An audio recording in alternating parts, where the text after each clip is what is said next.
नमस्कार, loud India TV जी में आपका स्वागत है। जी, थैंक हमारे यू। साथ हरिद्वार से गुरुदेव अरविंद अंकुर जी जुड़े हुए हैं। हम इस प्रोग्राम में ये जानने की कोशिश करते हैं कि देश में विभिन्न आंदोलनों के, विभिन्न विचारधाराओं के लोग आएँ और वो अपने आंदोलन को और अपनी विचारधारा को समझाएँ।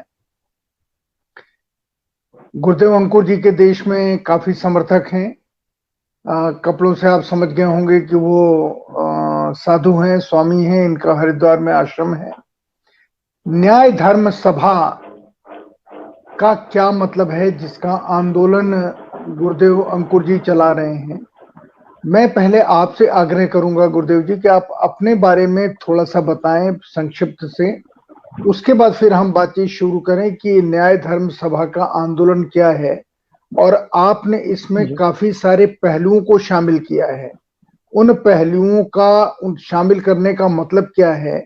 और क्यों आप चाहते हैं कि नई तरह की करेंसी हो, नई तरह का ऑर्डर हो और इस कोरोना ने तो दुनिया को एक नए अर्थव्यवस्था की तरफ ढकेल दिया है। आज की स्थिति में उन जी, सब चीज़ों पे हम बातचीत करेंगे, पर बातचीत करेंगे सबसे पहले आपका परिचय हम जी, आपसे जानें क्योंकि आपका परिचय वैसे तो सबके पास पहुंच गया है, लेकिन लोगों का ये कहना है जो दर्शक हैं कि एक जी, बार जो अ, अधिष्ठाता की कुर्सी पर आप जिन्हें बैठालते हैं, उनसे ये पूछें, वो अपने बारे में क्या विश्लेषण अपना करते हैं और अपने काम को किस तरीके जी, से देखते हैं? जी, गुरुजी। जी, जी, जी। संतोष जी, पहले तो सबसे पहले आपसे ये मुखातिब होते हुए अच्छा लग रहा है और बहुत दिनों से आपके बारे में हम लोग भी चर्चा कर रहे थे। आपकी रुचि देश के प्रति, समाज के प्रति अच्छी है। आपका ये प्रश्न कि सबसे पहले हम ये जो न्याय स्थापना अभियान है संचालित कर रहे हैं, न्याय धर्म सभा के नाम से पहले सामाजिक संस्था के रूप में भी काम कर रही थी लगातार पिछले 30 वर्षों से। जी। अब आगे इसको एक पॉलिटिकल पार्टी के रूप में भी लॉन्च किया गया है और हुँ। कोशिश ये चल रही है कि ये कैंपेन न्याय स्थापना का जो अभियान है ये दोनों तलों पर अर्थात सोशल और पॉलिटिकल हुँ। दोनों तलों पर इसको मंजिल तक पहुंचाया जाए और न्याय वास्तव में सबकी बड़ी बेसिक नीड है। इसको पृथ्वी पर लाना और प्रायः आप देखें तो चाहे वो राम का काल हो या कृष्ण का काल हो या दूसरे चाणक्य का काल हो, प्राचीन सतयुगीन व्यवस्था पे हम लोग बात करें तो वहां भी वही हाल है। और अभी से लेके चाहे गांधी और तमाम दुनिया के कम्युनिस्टों का हो या दूसरे तमाम अब्राहम लिंकन का हो, सभी लोगों ने एक ही बात के लिए काम किया है। उसे जी। कहते हैं न्याय की स्थापना। और न्याय चूंकि यदि मनुष्य है तो उसकी ये जरूरत है।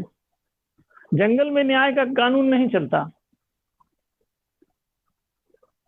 समाज में, मनुष्य के समाज में न्याय की जरूरत है और न्याय के बिना मनुष्य सरवाइव कर ही नहीं सकता। इसलिए ये चिर पुरातन काल से ही न्याय स्थापना अभियान चल रहा है और जी।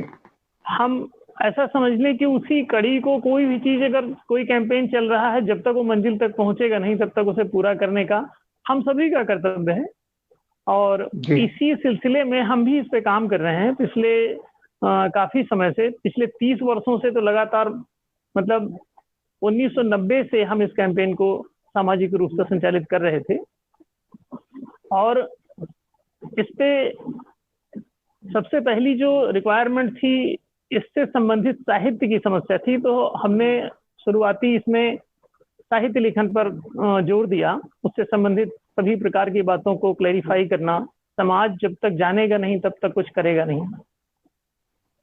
जैसे आप देखें, आजादी के आंदोलन के समय गांधी जी से किसी ने पूछा कि आपको इतना समय क्यों लगा, तो उन्होंने ये बताया कि 40 साल तो इस बात को बताने में लग गया, समझाने में लग गया कि लोग गुलाम हैं, देश गुलाम है। लोगों को यही ज्ञात नहीं है कि क्या बीमारी है, तो वो इलाज क्यों इसका करेंगे और क्यों चाहेंगे। तो इस सिलसिले में चूंकि ये एक बेसिक रिक्वायरमेंट है जिसे हम जानकारी कहते हैं, अब आजकल इंफॉर्मेशन टेक्नोलॉजी का जमाना है, इसमें जानकारी ही हर क्रांति का सूत्रपात है। अगर ज्ञान नहीं है तो कर्म होगा नहीं। हमने इस बीच में जैसे 111 न्याय के प्रस्ताव हैं जो हमने सरकार को भी दिए हैं, और पिछले प्राय वो चाहे कांग्रेस की सरकार रही हो या दूसरी भारतीय जनता पार्टी की सरकार रही हो या स्टेट्स में भी जहां अन्य दलों की भी सरकारें हैं, वहां भी हमने ये सभी प्रस्ताव प्राय अधिकांश इनमें से लोगों के सामने रखे और कहा कि ये अगर न्याय का प्रस्ताव आप इम्प्लीमेंट करते हैं तो न्याय वापस आ जाएगा। क्योंकि आप देखिए कि समाज में लड़ाई करने से अब तक किसी को कुछ हासिल नहीं हुआ। अगर लड़ने से हुआ होता तो राम रावण युद्ध के बाद ही न्याय हो जाना चाहिए था। बिल्कुल। कृष्ण काल में दुर्योधन से लड़ाई करके कौरव पांडव युद्ध के बाद हो जाता, न्याय आ जाता। होता क्या है कि लोगों ने अंधेरे से लड़ना ज्यादा उचित समझा प्रकाश जलाने के बजाय। तो जब हम अंधकार उन्मूलन कार्यक्रम चला रहे होते हैं तो ये भूल जाते हैं कि प्रकाश की जरूरत है और प्रकाश के बिना अंधकार जाएगा भी नहीं।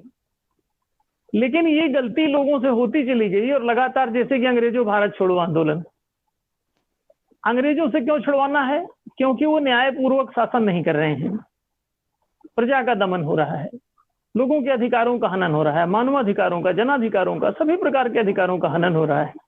लोग अपने जीवन में न शिक्षित, अंग्रेजों के समय में देख लें या मुगलों के समय देख लें, तो कोई शिक्षा तक देने के लिए तैयार नहीं है पब्लिक को। आज भी, अब आजादी के बाद भी वही असर हुआ कि आज भी एक बहुत बड़ी संख्या में अधिकांश नागरिक जो है वो आज भी अशिक्षित हैं अथवा अल्प शिक्षित हैं।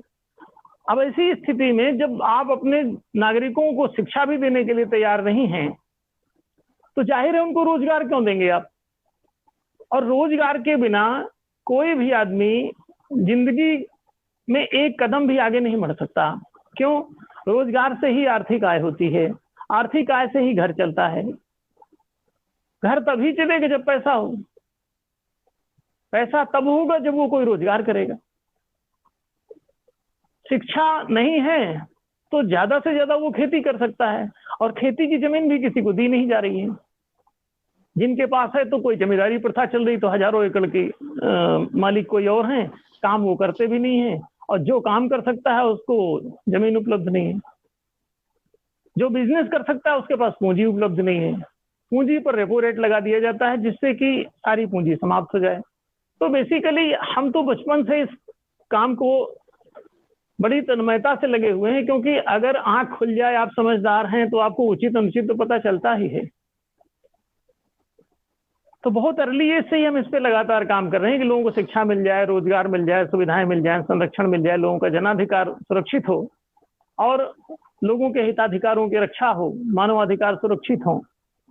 ना तो जनाधिकार का प्रतिपादन है, ना मानवाधिकार का प्रतिपादन है। ये बहुत सारी मिस्टेक्स हैं समाज में।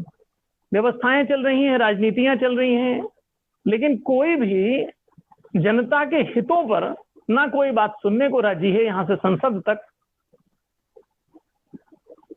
और ये बात केवल पॉलिटिकली नहीं, सामाजिक तल पर भी ऐसा है कि समाज सेवी भी कोई इस बात से सहमत नहीं होता कि जनता को यदि एक को शिक्षा मिलती है तो दूसरे को क्यों नहीं मिलनी चाहिए, एक को रोजगार मिलता है तो दूसरे को क्यों नहीं मिलना चाहिए। ये छोटी छोटी कॉमन बातें हैं। लोग त्राही त्राही करे। भी आपने देखा कोरोना काल में करोड़ों की संख्या में लोग सड़कों पे उतर आए, मजदूर भाग रहे हैं। जहां जो है वहां पे 15 दिन सर्वाइवल नहीं है उसका। आप इसे बताइए ये क्या है? रातों दिन काम करने वाला गरीब क्यों है कि 15 दिन कोरोना में टिक पाना उसे मुश्किल हो रहा है। एक जगह जहां वो रहता है वो अपने बच्चे नहीं पाल पा रहा है, जहां वो जीवन जी रहा है वहां उसका घर नहीं है, जहां वो रहना चाहता है, जहां वो काम कर रहा है, काम करते हुए पेट भरने की स्थिति नहीं है, उसकी गरीबी आप देखिए, उसके कपड़े देखिए, उसका लिविंग स्टैंडर्ड देखिए, उसकी हाउसिंग फैसिलिटीज देखिए, तो चलो ठीक है, जो काम नहीं करता वो गरीब है, मान लें कि ये आवारागर्दी कर रहा है, लेकिन जो काम करता है वो दुनिया में गरीब है। तो ये विडंबना कुछ आपको अजीब नहीं लगती? ये सीधी सीधी बात दिखाई देती है कि चंद लोग आर्थिक नीतियां अपने कब्जे में करके बैठे रहते हैं। सबको मालूम है कि संसाधन की उपलब्धि मौद्रिक कारणों से या तो दुर्लभ बनी रहती है या सुलभ होती है। मौद्रिक नीति में मात्र रेपो रेट हटा करके आप पूरे देश के लिए अपार संसाधन क्रिएट करवा सकते हैं, अपार संसाधन। और ये कोई भी पढ़ा लिखा आदमी से पढ़ के समझ सकता है, डिस्कस कर सकता है। ये छोटी सी बातें हैं, सारे पत्रकार इस पे साइलेंट हैं, सारी मीडिया इस पे साइलेंट है, सारे राजनीतिक दल इस पे साइलेंट हैं, सारे सामाजिक संगठन इस पे साइलेंट है। और वो ऐसा नहीं क्यों नहीं जानते, they know it well. Repo rate इसलिए लगा दिया जाता है कि सस्ते मजदूर मिल सके। रेपो रेट लगाने से पूरे संसाधन कैप्चर हो जाते हैं, संसाधन समाज से समाप्त हो जाते हैं, आर्थिक विकास रुक जाता है। इस दुनिया में आप देख लें कि दुनिया में जितने भी आर्थिक रूप से विकसित राष्ट्र हैं, उनके विकास का आधार यह है कि उनका रेपो रेट गिराया गया था, रेपो रेट समाप्त किया गया था। एक दो कंट्री तो कहीं हमने देखा कि कुछ ऐसे भी कंट्री हुए जो अपने देश की अर्थव्यवस्था को ऊंचा उठाने के लिए उन्होंने माइनस रेपो रेट कर दिया। उसका परिणाम यह हुआ कि वहां दौलत की नदी बह गई, संसाधन क्रिएट हुए। बेरोजगारी का मूल कारण रेपो रेट है। कहां पर? जहां मौद्रिक नीति लागू हो चुकी है, बैंकिंग एक्ट जहां पर लागू है, वहां पे सिर्फ रेपो रेट लगा करके संसाधनों को नष्ट कर दिया जाता है, ताकि सस्ते मजदूर हर फैक्ट्री के सामने लंबी लाइन चाहते हैं। देखें, अगर महंगा पूंजी है, कोई लेके डरेगा कि हम जैसे उतारेंगे तो जिसके पास पूंजी है उसके पैरेलल हम अपना माल कैसे बेच पाएंगे, उसकी लागत कम होगी और इनकी ब्याज की लागत उसमें बढ़ के माल में जुड़ करके तब बाजार में उतरेगी। 10 का माल 15 का इसे बेचना पड़ेगा, तब उसके पैरेलल आएगा। अगर वो 11 का बेचेगा तो 1 रुपए का प्रॉफिट होगा, और ये अगर 15 का बेचेगा तब भी इसको 1 रुपए का प्रॉफिट नहीं होगा। क्यों? 5 रुपए की कास्ट एक्स्ट्रा होनी है इसको कैपिटल कास्ट के रूप में। अब आप सोचिए, ये विचारणीय पहलू है कि हम लोग जानते हैं जिन बातों को, आसानी से जानते हैं। लोग कहते हैं हम रोजगार क्रिएट करेंगे, हम बेरोजगारी दूर करेंगे, नारा लगा के जाते हैं और वहां पे रिसोर्सेज समाप्त कर देते हैं जाने के बाद। Every party is doing the same thing, every political party. Anna Hazare ji को भी हमने ये चारों जनाधिकारों का बुकलेट उस समय दिया जब 11-12 में वो जब आंदोलन में भ्रष्टाचार विरोधी आंदोलन के लिए बैठे हुए थे, जिससे आम आदमी पार्टी का उदय हुआ था। तो एट दैट मोमेंट हमने उनको समझाया कि देखो, भ्रष्टाचार भी हमने उनसे कहा कि देखो, भ्रष्टाचारी को मिटाने से भ्रष्टाचार दूर नहीं होता, क्योंकि अगला आदमी फिर से जो आएगा उसकी जगह पे वो बैठ जाएगा, वो वही काम करेगा। तो भ्रष्टाचार दूर करने के लिए आपको अपनी आर्थिक नीति में सुधार की जरूरत होती है, ना कि व्यक्तियों को सजा देने की। तो एवरी टाइम हर सभी दल के लोग, सभी पार्टी के लोग, सभी सामाजिक संगठन के लोग बस कहते हैं चोर पकड़ो और चोरी को चलने दो। अब बहुत विचित्र बात है, आपने कहा कि अब करेंसी क्यों दूसरी लाना चाहते हैं, करेंसी क्यों बदलना चाहते हैं, करेंसी को डिजिटल क्यों करना चाहते हैं। करेंसी का वास्तविक रूप एक्चुअली अंकिक ही होता है, अंक मात्र होता है। करेंसी कोई धन नहीं है, वो किसी भी संसाधन का विकल्प मात्र है। स्वयं कोई वो न संसाधन है, स्वयं कोई न धन है। वो इस तरह से है जैसे कि एक बर्फ का गोला है और वो किसी के सूरज के सामने से गुजरना है, तो सरकारी सील जो है वो सूरज है, उसके सामने से वो गुजरती है तो पानी उसका बर्फ पिघल के पानी हो जाता है और उसको लेके कोई भी जा सकता है। तो अब इतनी सी बात है कि मुद्रा जो है वो जब किसी के जमीन के, मकान के, किसी संपत्ति के बदले में ही जारी होनी है, एवरीबॉडी नोज इट। हर इकोनॉमिस्ट जानता है, ये बताने की चीज थोड़ी है। वो साइलेंट इसलिए रहते हैं, हार्वर्ड विश्वविद्यालय से करके और पीएचडी करके बैठ के और फिर यहाँ पे इकोनॉमिस्ट हो जाते हैं, आरबीआई के गवर्नर बन जाते हैं, अपने यहाँ सलाहकार बन जाते हैं। ये सभी लोग ऐसा नहीं कि नहीं जानते, they know it well, they know the cause of poverty, they know the cause of unemployment, वो जानते हैं कि ये सब चीजें ऐसी हैं और बड़ी सिंपल सी बातें हैं।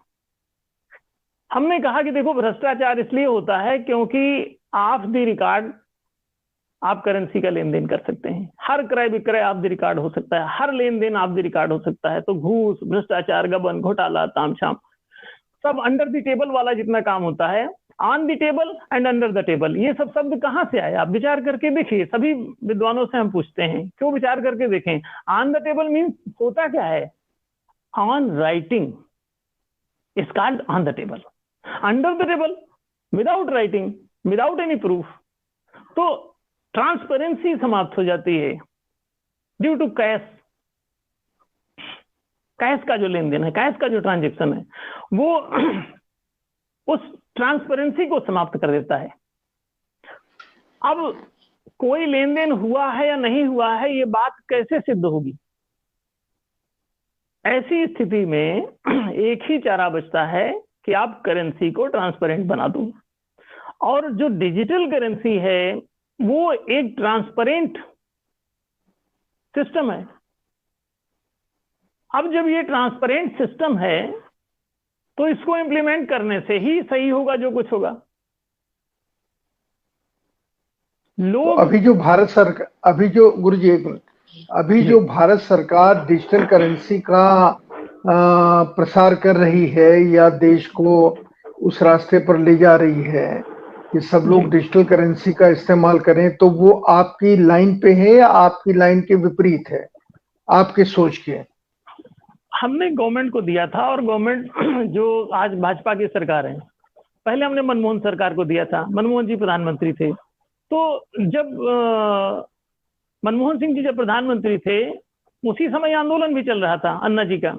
तो हमने कहा कि देखो, उन्होंने कहा कोई जादू की छड़ी नहीं है कि हम ऐसा करें भ्रष्टाचार समाप्त। हमने जादू की छड़ी उनको भेज दी, हमने कहा इसको इम्प्लीमेंट करो और ये सारा का सारा अपने आप ही भ्रष्टाचार समाप्त हो जाएगा। अन्ना जी को जब हमने भेजा तो अन्ना जी ने भी इस बात को एक्सेप्ट किया कि इससे भ्रष्टाचार सच में समाप्त हो जाएगा। हमारे पास अन्ना जी की राइटिंग में चिट्ठी है, उन्होंने इसको एक्सेप्ट किया। रुका हुआ जी। तो अब आप इसको देखिए कि यदि अन्ना जी जानते हैं, इस बात को स्वीकार करते हैं कि करेंसी को डिजिटल कर देने से भ्रष्टाचार नहीं होगा, उन्होंने राइटिंग में एक्सेप्ट किया हुआ है, हमारे पास उनका पत्र लिखा हुआ रखा है। ऐसी स्थिति में उन लोगों ने कभी से ऑन रिकॉर्ड, ऑन देयर मंच नहीं कहा। आखिर क्यों? ये देश, क्या जनता को गुमराह करने के लिए हम लोग समाज सेवी हैं? क्या जनता को गुमराह करने के लिए हम लोग राजनीति में जाते हैं कि जो चीज सही है उसे न बताना है जनता को, न करना है? जो बात सही है उसे जनता तक जाने नहीं देना है। हम इतने दिनों से लगातार इस पे बोल जी। मैंने आपसे छोटा सवाल पूछा था कि अभी जो सरकार डिजिटाइज करेंसी सिस्टम की बात कर रही है और दबाव डाल रही है कि सब कुछ ऑनलाइन हो और जो जो जो कार्ड सिस्टम से हो, जिसको डिजिटल कार्ड कहते हैं, मैंने ये पूछा था कि ये आपकी विचारधारा के अनुकूल है? इससे भ्रष्टाचार खत्म आपकी नजर में हो रहा है या हो जाएगा, या नहीं हो रहा है या नहीं होगा? बिल्कुल बिल्कुल बिल्कुल सही प्रश्न है आपका, और हम उस पर आ रहे हैं। ये एक्चुअली हमने ही दिया हुआ है उनको ही। जब प्रधानमंत्री महोदय मोदी जी जब गुजरात के मुख्यमंत्री थे, तभी हमने उनको ये सारा सिस्टम दिया था और कहा था कि आप इसको जो है इम्प्लीमेंट करवाइए। तो उन्होंने इसको स्वीकार किया था, और वो हमारे लोगों की उनके साथ मीटिंग भी हुई थी इस पे, और उन्होंने यहाँ तक भी कहा था कि हम कुछ लोगों को भेज दें तो आप इसकी ट्रेनिंग हरिद्वार में दिलवा दीजिए, कैसे करेंगे। फिर उसके बाद जब वो केंद्र में आए, प्राइम मिनिस्टर बने, तो हमने ये सारी चीजें उनको फिर से भेजी, और उन्होंने इसको सीरियसली लिया और डिजिटल इंडिया के नाम से उस समय कार्यक्रम घोषित करके बहुत सारे अपने जो प्रस्ताव थे उनको उसमें लेने का उन्होंने डिजिटलाइजेशन का प्रयास किया। दूसरी बात, हम लोगों ने वो अप्रिसिएशन लेटर भेजा। बाद में जब वो उन्होंने नोटबंदी का 500 1000 नोट की बंदी का जब कार्यक्रम चलाया तो उससे समाज में अफरा तफरी मच गई। तो उस अफरा तफरी से बचने के लिए उन्होंने डिजिटल करेंसी की घोषणा कर दी। और ये 2016 की बात है, नवंबर। तो उस समय लेकिन फिर भी हमने उसका वेलकम किया। हमने कहा इसे आप पहले कर देते तो ये समस्या नहीं आती। अब आपको 500 1000 के नोट बंद करने की जरूरत भी नहीं पड़ती, ये खुद ही अपने आप ही इनके छापने की जरूरत खत्म हो जाती। अगर डिजिटल फॉर्म में करेंसी का लेन देन और ट्रांजैक्शन होने लग गया है तो आपको सिक्के और नोट की ढलाई और छपाई और इसका इशुएंस इसकी जरूरत ही नहीं रह जाती।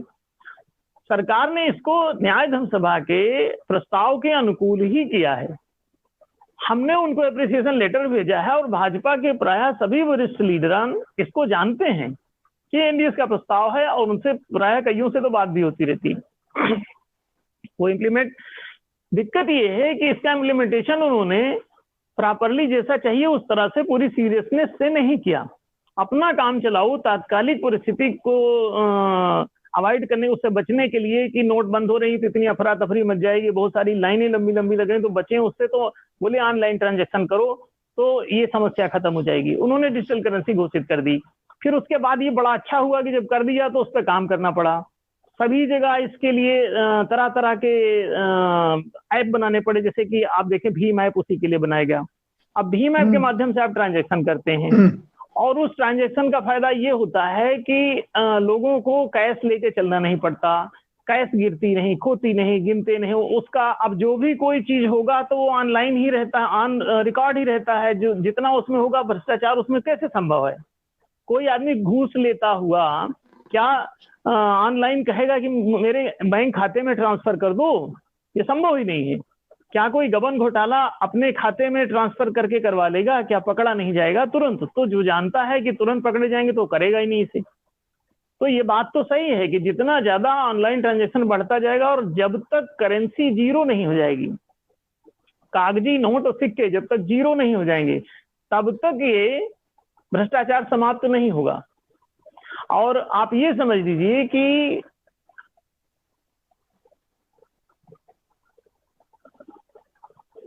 एक समय ऐसा आना ही है जब ये जीरो होगा और इस देश में भ्रष्टाचार 100% समाप्त हो जाएगा। इसमें ज्यादा से ज्यादा कोई किसी का अमरूद खा सकता है, आम खा सकता है, और वो भी किसी ने उसको गिफ्ट दे दिया है तो वो खा लेगा, वही ज्यादा से ज्यादा किसी की चाय पी लेगा। बाकी भ्रष्टाचार गबन घोटाला नाम की कोई चीज नहीं रह जाएगी। ये सच 100% ये सच बात है। अभी देश में जो आर्थिक स्थिति है इसमें आपको लगता है कि भ्रष्टाचार का परिमाण कम हुआ है? भ्रष्टाचार जैसे जैसे डिजिटलाइजेशन बढ़ेगा कम स्वतः ही होता जाएगा। ये बात सभी बुद्धिजीवी वर्ग जानते हैं और इसीलिए पूरी दुनिया में चेक के माध्यम से पैसा लेन देन का जो कानून आया कि चेक के माध्यम से करें, नगद आप 2000 से ज्यादा नहीं ले सकते, ये सारी जो बातें आई वो भ्रष्टाचार को ही रोक रही हैं और ये होता ही जाएगा, कम होता ही जाएगा। ये बात सच है। मैंने जो सवाल पूछा वो बहुत साफ था कि आपका क्या मानना है कि जब से ये डिजिटल करेंसी इंडिया में इंट्रोड्यूस हुई है जी, आपको क्या लगता है कि भ्रष्टाचार कम हुआ है देश में? देखें, भ्रष्टाचार वास्तव में तब कम होगा जबकि मुद्रा का छपना बंद होगा। आप इसे समझ लें, केवल ट्रांजैक्शन के कारण भ्रष्टाचार कम हो जाएगा।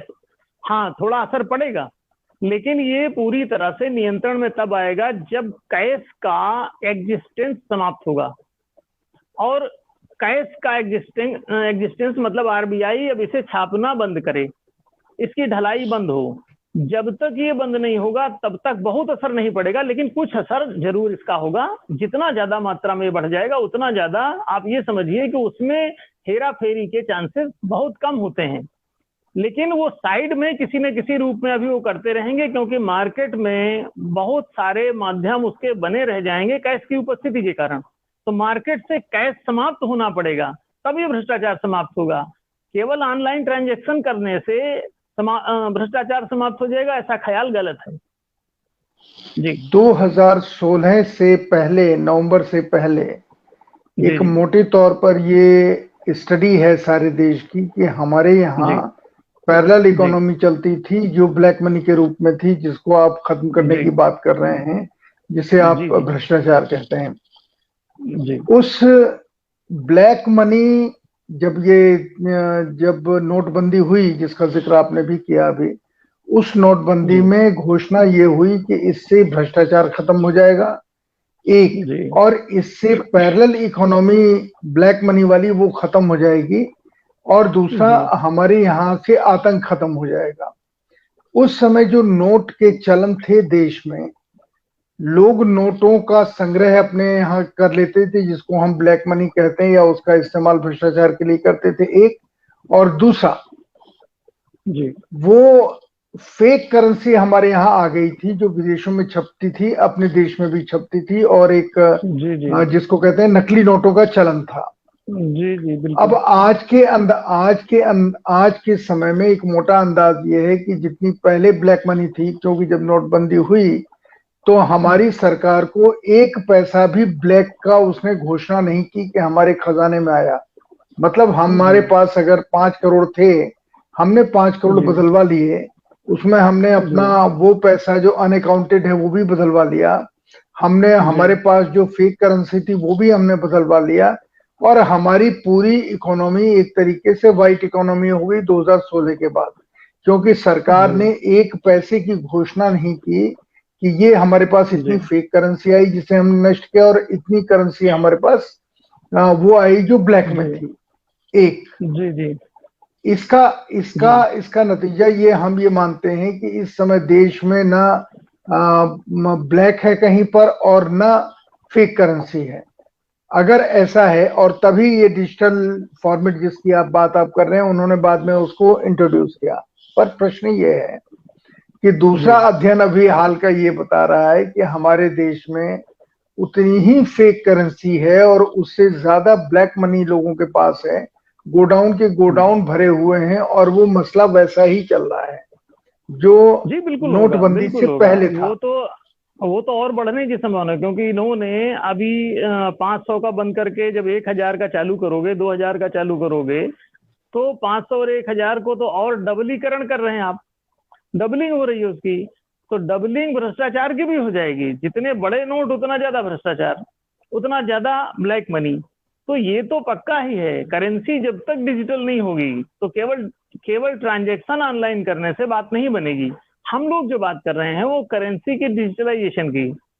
इसलिए ये अपने को सुनिश्चित करना होगा कि करेंसी जो कागज के रूप में बन रही है, छप रही है, चल रही है, वही भ्रष्टाचार और काले धन अथवा काली संपदा की क्रिएटर है। तो जब वो काले धन और काली संपदा की क्रिएटर है, तो ये तो पक्का हो गया ना कि नोट चाहे जिस फॉर्मेट में आप नीले रंग का चलाइए, आप पीले रंग का चलाइए, लाल रंग का चलाइए, नए पुराने बंद करके नए ला दीजिए, करेंसी तो चल ही रही है फिजिकल फॉर्म में। और फिजिकल फॉर्म की करेंसी ही सारे भ्रष्टाचार और सारे काले धन की जड़ है। और इतना ही नहीं, वो सब प्रकार के घूस, सब प्रकार की बेईमानी, सब प्रकार के फिरौती, सब प्रकार के आतंक और उपद्रव सभी को मालूम है कि अगर ये ब्लैक मनी ना हो तो बड़े बड़े आतंकी शिविर नहीं चलाए जा सकते। आतंकी गतिविधियां चलाने के लिए लोगों को जरूरत पड़ती है ब्लैक मनी की। ऑन रिकॉर्ड ना आप बंदूकें खरीद सकते हैं, ना ऑन रिकॉर्ड आप जो है किसी का आरडीएक्स खरीद सकते हैं, ना कोई विस्फोटक सामग्री खरीद सकते हैं, ना तो ऑन रिकॉर्ड आप लोगों को ऐसे हजारों लाखों और करोड़ों रुपए खर्च करके लोगों के प्रशिक्षण शिविर चला सकते हैं। तो ये तो संभव ही नहीं है गलत काम के लिए। गलत काम ऑन रिकॉर्ड हो ही नहीं सकता। उसके लिए तो इनको चाहिए ही ब्लैक मनी और नगद धन। अगर ऑन रिकॉर्ड चलने वाली करेंसी मौजूद हो तो ये काम भला कैसे संपन्न होंगे? Everybody knows it. इसीलिए ये ऑनलाइन ट्रांजैक्शन के लिए तो तैयार हो जाएंगे, मगर करेंसी को डिजिटल नहीं करेंगे। किसी ने क्या पूछा कि दुनिया में? अमेरिका क्यों जी। नहीं कर देता? किसी ने पूछा कि अमेरिका क्यों नहीं कर देता? उसके पास जो है ये सारे रिकॉर्ड हैं। और भारत के पास तो भाई अभी ऑनलाइन इतनी सुविधा नहीं है, इसलिए नहीं होगा। ऐसे कैसे हो जाएगा? इतने गरीब हैं, इतने अनपढ़ हैं। इसमें गरीबी और अनपढ़ का कोई मतलब नहीं है। जहां पढ़े लिखे हैं जिन देशों में, वो क्यों नहीं कर रहे हैं? इसे आप विचार करके देख लीजिए। उनको भी पता है कि गलत काम करना है तो नगद धन चाहिए, आतंक चलाना है तो नगद धन चाहिए, आपको हथियारों की खरीद फरोख्त करनी है तो नगद धन चाहिए, आपको अपहरण फिरौती का धंधा चलाना है तो नगद धन चाहिए, और नगदी के बिना सामान भी नहीं मिलता। तो अगर करेंसी लिखित रूप में हो, ऑन रिकॉर्ड वाली करेंसी चल रही हो, डिजिटल फॉर्म में हो, कि अंक लेखित प्रणाली है, चलिए लिखे बिना मुद्रा बनेगी नहीं। तो जब लिखे बिना मुद्रा बनेगी नहीं तो ये गलत काम कैसे करेंगे पैसे के माध्यम से? कहां से अपहरण फिरौती का धंधा और ये नोटंकी ये सब कहां से चलेगी? आतंक और उपद्रव, घूसखोरी, बेईमानी, ये तो चल ही नगदीकरण के कारण रहा है। आप नगदीकरण हटा के किसी कंट्री में देख लीजिए और वहां पे आप देखेंगे कि सारा माहौल बदल गया। अपने देश में ही करके देख लें, इसमें दिक्कत क्या है? इसे नोट के छापने, ढालने और तमाशा मचाने के चक्कर में हजारों करोड़ का व्यय होता है। तो ये तो फायदे का ही सौदा है कि अगर आप करेंसी डिजिटल फॉर्म में कर दें तो वो तो ऑटोमेटिकली इतनी बचत होगी हजारों करोड़ की। तो क्यों नहीं कर देते? प्रधानमंत्री जी को जब आपने ये प्रस्ताव सौंपा, मौजूदा प्रधानमंत्री जी को, उन्होंने इसको माना और लागू किया। आप कह रहे हैं पूरे मन से और पूरी तरह नहीं लागू किया। नहीं ऐसा क्यों? होता तो आज हालात कुछ और होते। ऐसा नहीं, मैं वही जानना चाह रहा हूँ, ऐसा क्यों? एक आदमी अगर किसी को स्वीकार करता है और सिर्फ 25% स्वीकार करता है तो स्वीकार करना, कोई स्वीकार करना हुआ नहीं। ऐसा क्यों? आपने उनसे बातचीत नहीं की? नहीं, इसीलिए संतोष जी, हम लोगों को आज हमने पॉलिटिकल पार्टी जो लॉन्च किया, तो क्यों किया? पिछले 30 साल में हमने नहीं किया। सामाजिक संगठन के रूप में काम कर रहे थे। जब हमने ये देखा कि पॉलिटिशियंस जो हैं वो जनहित के पक्ष में नहीं है, राष्ट्रहित के पक्ष में नहीं है, वो जिससे भी राष्ट्र का फायदा होगा उस काम को नहीं करेंगे। जिस बात से, जिस नीति से, जिस नियम से, जिस कानून से, जिस विधेयक से, जिस कोर्ट के फैसले से इस देश का कोई हित होना है, हित न्यायोचित हित की बात चल रही है, अन्य किसी हित की नहीं। न्यायोचित जो हित है वो जिस बात से सिद्ध होता हो जनता का या राष्ट्र का, उसे कोई भी राजनीतिक दल या राजनेता न सुनने, न मानने, न करने के लिए राजी है। और ये समाज सेवियों का भी वही हाल है। सारे के सारे लगभग पिछले 30 सालों में हम लोग इन सभी से संबंधित रहे, सबसे बातचीत किया, सबसे रिक्वेस्ट किया, सबको प्रस्तावित किया। Everybody has accepted and denied to work. Accepted कि this is right, this is perfect, but we will not do. उन्होंने एक ही बात है कि वो इसे कर नहीं सकते, वो इसे करेंगे नहीं। क्यों? क्योंकि ये सही है। सही बात आप पूरे राष्ट्र में बहस करवा लीजिए, सारी मीडिया को बुलवा लीजिए। अगर कोई एक भी इन बातों को खारिज कर दे तो आप बताइए, मात्र इसमें झूठ फरेब कुतर्क करके ही बचने की कोशिश करेंगे। जान सब जाएंगे कि हाँ, जैसे हमने डिजिटल वोटिंग सिस्टम भी दिया हुआ है, चुनाव आयोग को दिया हुआ है, चिट्ठियां पर चिट्ठियां हमारी चढ़ी हुई हैं, कई बार इस पे मीटिंगें हो चुकी हैं अलग अलग लोगों से, और पिछले ये 10-15 सालों से लगातार हम दे रहे हैं। आप आश्चर्य करेंगे कि डिजिटल वोटिंग सिस्टम लागू होते ही हजारों करोड़ रुपए की बचत होगी सरकार की तुरंत से।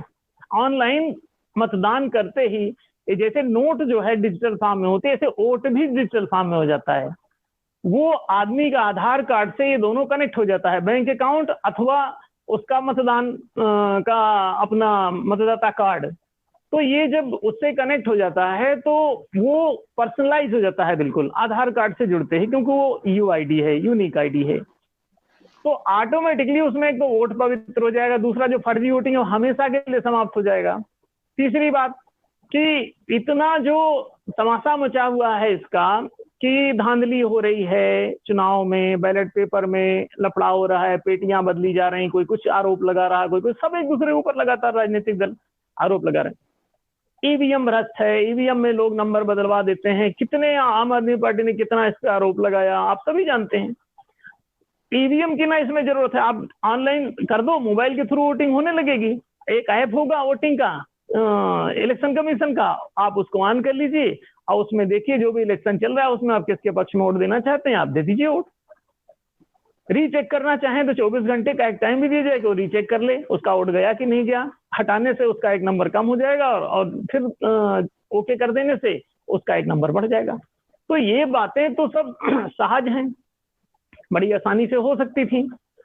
लेकिन आज तक इसको, जो सबसे सरल काम है, जिसके लिए ना तो कोई बूथ की तैयारी की जरूरत है, ना हजारों करोड़ का इसमें कोई व्यय की जरूरत है, चुनाव खर्च शून्य हो जाएगा, इसमें किसी भी प्रकार के 1 रुपए की खर्चे की जरूरत नहीं रह जाती।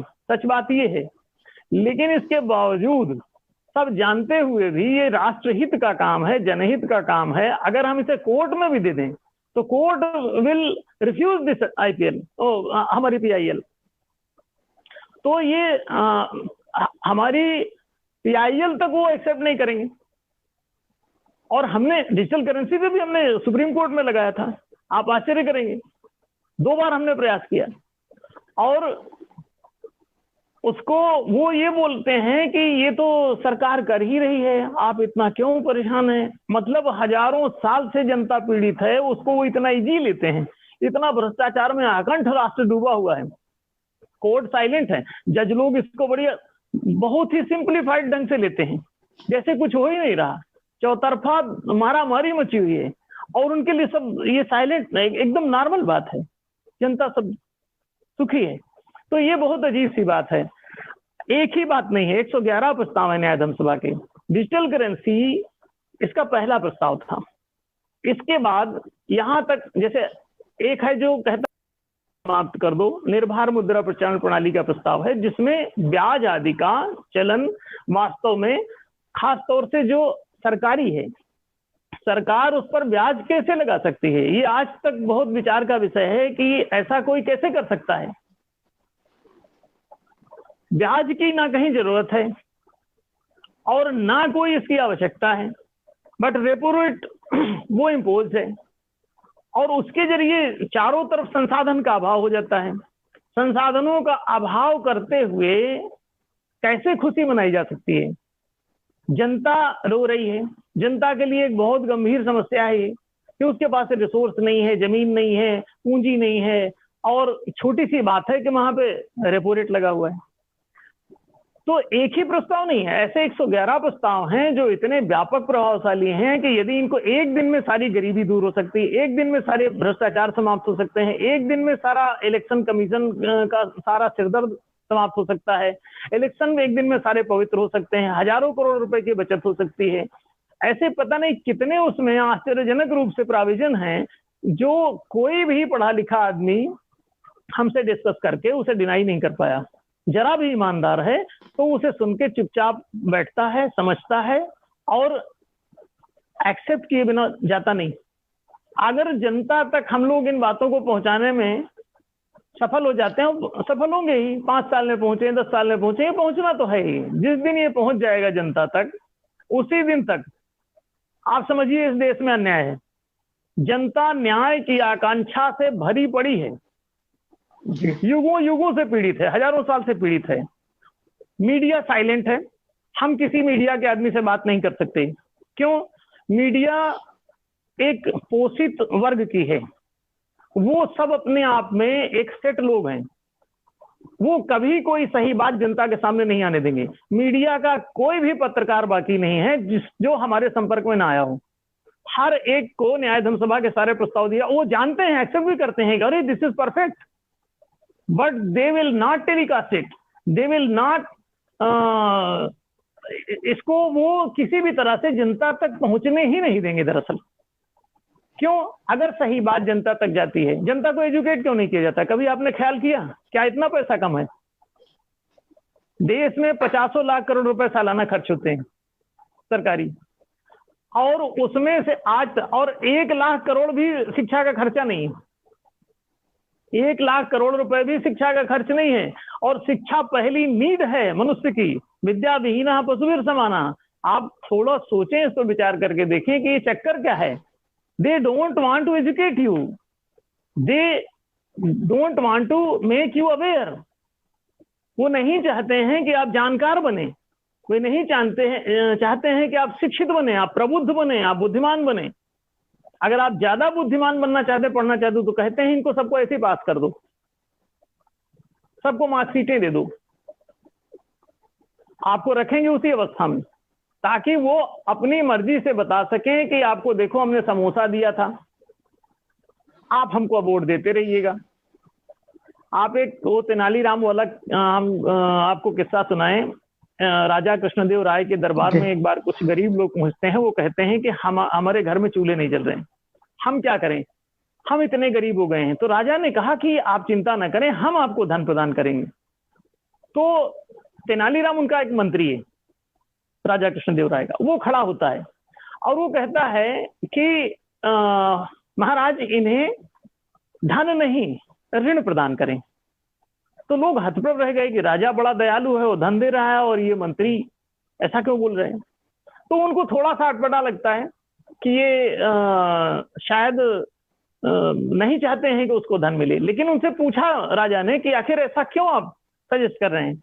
तो मंत्री ने कहा, हुजूर अगर आप इन्हें धन देते हैं, महाराज अगर आप इन्हें धन देते हैं, तो ये अभी खा पी के फुर्सत होके आपके पास फिर अगले दिन धन के लिए खड़े होंगे, और आप कब तक ये धन दे पाएंगे। एक दिन आपका भी खजाना समाप्त हो जाएगा, फिर आप इन्हें क्या देंगे, ये भी भूखे मरेंगे और आप भी भूखे मरेंगे, तो पूरा राज्य ही गरीबी का शिकार हो जाएगा। तो राजा को समझ में आया कि अच्छा, ये तो उपभोगवाद जो है ये समाप्त कर देगा, उत्पादनवाद की तरफ जाना पड़ेगा। तो उन्होंने कहा कि इनको पूंजी प्रदान कर, ऋण देने का मतलब है इन्हें महाराज पूंजी प्रदान करें, कैपिटल, आज की भाषा में उसे आप कहें कैपिटल प्रदान करें। तो एक संसाधन दें, मतलब ऋण देने का मतलब है कि आप इनको दीजिए, उससे ये अपना व्यापार करें, बिजनेस करें, खेती करें, जो भी काम करना चाहते हैं उससे पूंजी को यूज करके करें, एक रिसोर्स के रूप में उसे बना लें, और उसमें से इसे चुका भी दें वापस। ये चुकाएं भी, उस पर कोई ब्याज नहीं, कोई चार्ज नहीं, कोई शुल्क नहीं, कोई किराया नहीं, कोई तमाशा नहीं, और सीधे सीधे वो निर्भर ढंग से उन्हें वो प्रदान किया जाए और उसे अर्न करें। जब वो चुका दें तो आप उन्हें दोबारा फिर से भी जब जरूरत हो तो दे सकते हैं। ये क्या होगा कि पूंजी कांस्टेंट रहती है, एक सिद्धांत है, ये कभी नष्ट नहीं होती है। और उपभोग के लिए जब आप देते हैं तो वो नष्ट हो जाता है। तो नष्ट हुई चीज को आप दोबारा यूज नहीं कर सकते। जो धन उपभोग में गया वो नष्ट हो जाता है, और जो उत्पादन में गया वो नष्ट नहीं होता, आपको खिलाता भी है और आगे बचा भी रह जाता है कैपिटल के रूप में। तो ये एक रहस्यमयी बात उन्होंने उनको राजा कृष्णदेव राय को बताया। आज भी इसका आप कहीं देखेंगे यूट्यूब वगैरह पे, तो ये वीडियो आपको मिल जाएगी। हाँ हाँ जी। तो इससे क्या सरकारें इससे सीख नहीं ले सकती? न्यायधर्म सभा पिछले 30 साल से ये बात सजेस्ट कर रही है। तो जब हमने मेरा भी ये कहना है, जी जी जी जी बोले, सरकारें सीख लेती हैं या नहीं सीख लेती हैं, ये तो सरकारों की समझदारी पे निर्भर करता है। पर मेरा आपसे इस अभी का आखिरी सवाल एक ये है कि इस सवाल के ऊपर आपने आंदोलन चलाया 30 साल से, और आज जब आप और हम बात कर रहे हैं, जनता इसको कितना एक्सेप्ट कर पा रही है? क्योंकि आपने राजनीतिक पार्टी भी बना ली। बहुत सही आपका सवाल है, बहुत ही सही है जी। ये संतोष जी, दरअसल हम लोग ये, जैसा कि हमने बताया कि हम लोग इस पर काफी दिनों से काम कर रहे हैं। तो काम कर रहे हैं का मतलब हम लोग ऐसे हाथ पांव बंद करके बैठे नहीं होते, इस पर बहुत कुछ कर रहे थे वास्तव में। ये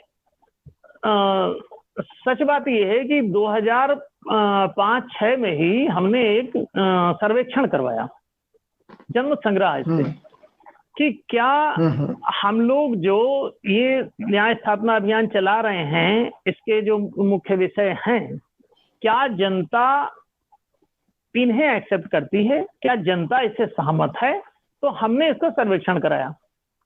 सर्वेक्षण का रिजल्ट ये है कि मोर देन 99% लोग, मतलब सैकड़ों में मुश्किल से एक आध आदमी ही कोई ऐसा था जो उस पक्ष में असहमत था, बाकी 99% आदमी इससे सहमत था। और हमारे पास राइटिंग प्रूफ तक का हमारे न्यायधर्म सभा के कार्यालय में आज भी बड़े बड़े उसमें भरा हुआ रखा है ये जन्म सर्वेक्षण।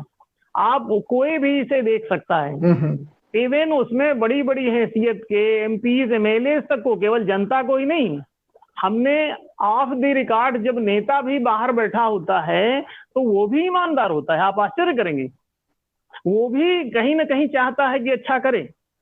एक बार तो एक किसी विधायक का हमारे पास फोन आया, उन्होंने हमसे कहा कि वो पहले वो रह चुके थे विधायक, भूतपूर्व थे, तो उन्होंने हमको फोन करके बोला कि आपकी बातें कहीं, उन्होंने टेलीविजन पे हमारा एक कोई लेक्चर सुना था, तो उन्होंने उससे फोन किया, उसको सुन के उन्होंने कहा कि आपकी बातें बड़ी सटीक हैं, और हम लोग तो सोचते थे कि कोई सही बात इस दुनिया में हो ही नहीं सकती, अब पता चल रहा है कि नहीं, सही बातें होती हैं, हमें पता नहीं है। उन्होंने कहा कि अगर हमारे कार्यकाल में यदि ऐसा होता और ये बातें हमारे सामने आती, तो हम इस पर निश्चित काम करते, इसे लागू कराने का पूरा प्रयास करते। तो कोई कोई नेताओं में भी ऐसे अच्छे लोग हैं जो चाहते हैं कि देश में न्याय हो, जो चाहते हैं कि वास्तव में ही समाज में न्याय प्रतिष्ठित हो, समाज के लोगों का, देश के लोगों का, नागरिकों का दुखों का अंत हो, क्योंकि अन्याय में कभी कोई सुखी नहीं हो सकता। 1% से 5% आदमी अन्यायी रहेगा और 95% आप इसका आदमी परीक्षण दुख चुनाव में करेंगे, लोकसभा के चुनाव में या विधानसभा के चुनाव में? देखिए, इलेक्शन कमीशन तो हमको ये कहता है कि आपको जितने भी चुनाव होते हैं आप उसमें पार्टिसिपेट करिए, ये एक पॉलिसी है इलेक्शन कमीशन की, कि आप जो है 5 साल के अंदर चुनाव लड़ना शुरू कर दीजिए और लड़ते रहिए, सब जगह चुनाव में खड़े होते रहिए, अपने कैंडिडेट्स उतारिए, और ये न्याय के प्रचार के लिए आवश्यक भी है। आपको ये बताएं कि हमारी पार्टी न्याय धम सभा ये सभी चुनाव में ही उतरेगी, इसका चुनाव जीतने से कोई संबंध नहीं है। चुनाव जीते तो ये मैंने प्रश्न ये किया कि अभी आने वाले बिहार का चुनाव है, बंगाल का चुनाव है, फिर उत्तर प्रदेश का चुनाव है, तो क्या विधानसभा के चुनाव में आप ट्राई करेंगे या 2024 में जनता के सामने अपने विचारों को रख करके उनका मत लेने की और अपने को कसौटी पर कसने की रणनीति बनाएंगे 2024 में जब लोकसभा का चुनाव है? आपके दिमाग में क्या है? जी, ये ठीक है प्रश्न आपका। दरअसल न्याय धम सभा का जो हेड ऑफिस है वो हरिद्वार में है, हरिद्वार है उत्तराखंड में। हम लोग जो काम कर रहे हैं फिलहाल, वो अभी उत्तराखंड में अपनी पूरी वर्किंग टीम एक्टिव रहती है, और इसको हम लोग पूरी तरह से प्रसारित धीरे धीरे घरों घरों तक न्याय के कंसेप्ट को पहुंचा रहे हैं। लोग वहाँ काफी हद तक लोग इससे परिचित भी हुए हैं। हम लोग अभी प्रयास कर रहे हैं कि इसे उत्तराखंड में, जो कि एक बहुत अच्छा पवित्र प्रदेश है, और हम कोशिश कर रहे हैं कि वहाँ पे बहुत बड़ा व्यापक नहीं है कि उसमें बहुत लंबा चौड़ा काम करने की जरूरत है, छोटा प्रदेश है दूसरों की तुलना में। तो वहाँ पे अभी हमारा प्रयास ये है कि हम लोग अभी एक स्टेट पे काम करें, शायद 22 में वहाँ इलेक्शन प्रस्तावित है। तो हम लोग अभी इस तरह से जो भी इर्द गिर्द इसके अप्रोच में आसपास नजदीकी दायरे में जो हैं स्टेट्स, हम लोग उन पे अभी काम कर रहे हैं और उनके इलेक्शंस की ही तैयारी कर रहे हैं। और वहां पे हमने जैसा कि बताया कि चुनाव जीतना ही हम लोगों का लक्ष्य नहीं है, कि हम लोग अपनी सरकार बनाना चाहते हैं, क्योंकि सरकार बनाना होता तो बहुत 30 साल से हम लोग इस पे काम कर रहे हैं। अभी केवल जो न्याय प्रिय लोग हैं उन्हीं को हम लोग सदस्यता उसकी देते हैं, जो न्याय प्रिय नहीं उनसे कहते हैं कि वो तमाम दूसरे दल हैं उसके सदस्य बने रहें। और जो हमारा सदस्य है वो परमानेंट वोटर मेंबर है उसका। क्यों? इसका एक तो कोई अलग से एजेंडा नहीं है। न्याय धम सभा का जो घोषित सारा कार्यक्रम है, उसका जो संविधान बना हुआ है पार्टी का, खुद का जो कॉन्स्टिट्यूशन है उसका, जो इलेक्शन कमीशन से रजिस्टर्ड है, वो जो है वो अपने आप में पार्टी उसके अंतर्गत ही कार्यरत रह सकती है, उसी दायरे में ही काम कर सकती है, उससे बाहर नहीं। और उसमें सारी लिमिटेशंस दी गई हैं कि कोई अलग से चुनावी घोषणा पत्र नहीं होगा। एक बात उसमें ये बात कही गई है कि इतने ही उद्देश्यों में जो दिया गया है उतने पर ही वो सदा काम करेगी, और उसमें केवल ये 111 प्रस्ताव ही सामान्य उसके जो उद्देश्य हैं उसमें 111 प्रस्तावों का ही उल्लेख है, अन्य किसी बात का कोई उसमें वर्णन नहीं है। तो दूसरे किसी मुद्दे पे कभी काम नहीं करेगी। एक बात और बताएं कि इसका वोटर भी जो होगा, आप ये समझ लें कि वो स्थायी है। न्याय प्रियता स्थायी होती है। आदमी जितना भी इसका समर्थक है वो हमेशा इसी में रहना है उसको। और जब भी ये पार्टी भी जब कहीं सत्ता में आएगी तो आप ये भी समझ लें कि वास्तव में न्याय हो जाने के बाद जो इसका पहला जो उद्देश्य है न्यायदम सभा का, वो है महालोकतंत्र। महालोकतंत्र का मतलब है जनता का वास्तविक शासन। जनता को ये 12 मताधिकार और 12 निषेधाधिकार, मतलब 12 वोटिंग पावर्स और 12 वीटो पावर्स, ये जनता को देने वाली है। ये चाहे स्टेट में आ जाए वहां ये प्रोवाइड करने का पूरा प्रयास करेगी, और अगर सेंट्रल में आ जाती है तो ये तो आप ये समझ लें कि अच्छे से नेशनली ये पूरी तरह से इस बात को इम्प्लीमेंट करेगी और कॉन्स्टिट्यूशन में इसको जो है हिस्सा बनाएगी महालोकतंत्र को। महालोकतंत्र का मतलब ये है, अभी जो वर्तमान लोकतंत्र महालोकतंत्र में अंतर समझ लें। एक मोटी बात कि आज का जो लोकतंत्र है, जिसको आप तथाकथित लोकतंत्र के नाम से ही जानते हैं, वास्तव में वो लोकतंत्र है नहीं, क्योंकि लोक का उसमें कोई शासन नहीं है, जनता बिल्कुल बाहर है उससे, शासन में जनता की कोई भागीदारी नहीं। तो फिर लोकतंत्र कहां से हुआ? वो तो कोई दूसरा ही कर रहा है, ये स्वतंत्र नहीं है, स्वशासन नहीं है इसमें। तो जनता के शासन में सरकार के उसमें जो सत्ता और व्यवस्था है शासन की, 2 पार्ट में वो बटा हुआ होता है। तो उसमें 12 मताधिकार होते हैं, और आज जो लोकतंत्र है उसमें केवल 1 मताधिकार प्राप्त है जनता को। केवल विधायिका के गठन में वो वोटिंग कर सकता है बस। फिर ना वो विधायक को वापस ले सकता है, ना विधान पर उसको पारित खारिज करने में उसकी भूमिका है। इसी तरह से मंत्रिमंडल के गठन में इसकी कोई भूमिका नहीं है, जजों की नियुक्ति में जनता की कोई भूमिका नहीं है, और इनके द्वारा पारित किए गए नियमों, नीतियों, निर्णयों पर जनता की कहीं कोई भूमिका नहीं है, कहीं कोई उसे मताधिकार नहीं है। तो 12 क्षेत्रों में से केवल 1 क्षेत्र में मत का अधिकार दे करके और जनता के सारे पावर समाप्त कर दिए गए। शासन पूरी तरह से चंद लोगों की मुट्ठी का शिकार हो गया। सवाल ये उठता है कि इसमें लोकतंत्र कहां बचा? महालोकतंत्र कहता है कि एक तो शासन में ये 12 मताधिकार और प्रशासन में 12 निषेधाधिकार। आज कोई भी पुलिस गाली दे रही है आपको, आप रिपोर्ट नहीं लिखा सकते, बड़ी स्थिति खराब है। आप वहां जाते हैं शासन में, किसी भी आप सरकारी कार्यालय में जाएं, आप जन्म प्रमाण पत्र बनाने जाएं, आप कोई काम कराने जाएं, आपका जल्दी काम ही नहीं होता। वो भ्रष्टाचार होता जनता है। की कहीं कोई बिल्कुल, पूछ ही नहीं है। बिल्कुल। अरे सब अब कुछ मैं हो रहा है, सब कुछ हो रहा है। तो एक बात मैं इसे पूरी कर दूं कि वहां पे यदि जनता को वीटो पावर सुलभ हो, जो न्यायधर्म सभा देने जा रही, वीटो पावर यदि सुलभ हो, तो कोई भी सरकारी कर्मचारी जो उसके साथ वेल बिहेव्ड नहीं है, मिसबिहेव कर रहा है, उसकी बातें नहीं, वो उसको वीटो कर सकता है। वीटो करने से ये होगा कि वो सस्पेंड जैसा हो जाएगा। सस्पेंड होने पर उस 1 घंटे के अंदर उसको क्लेरिफाई करना होगा उच्च अधिकारियों को, और उसको संतुष्ट करना पड़ेगा। अगर उसकी शिकायत सही है तो उसे बाहर करना, टर्मिनेट करना होगा तथाकथित कर्मचारी को, और यदि उसकी शिकायत गलत है तो उसका वीटो पावर ग्रीन कर दिया जाएगा। बस इतनी सी बात है। इससे क्या होगा कि किसी भी आदमी को गलत हथकड़ी नहीं लगेगी, गलत सताया नहीं जाएगा, उपेक्षित नहीं होगा। हर नागरिक जैसा चाहेगा, तो शासन, जैसे कि किसी मंत्री के आने पर सारा कार्यालय सक्रिय हो जाता है, क्यों आखिर? कभी विचार करके देखें, क्योंकि उनको डर है कि उसके पास सस्पेंशन पावर है। जी,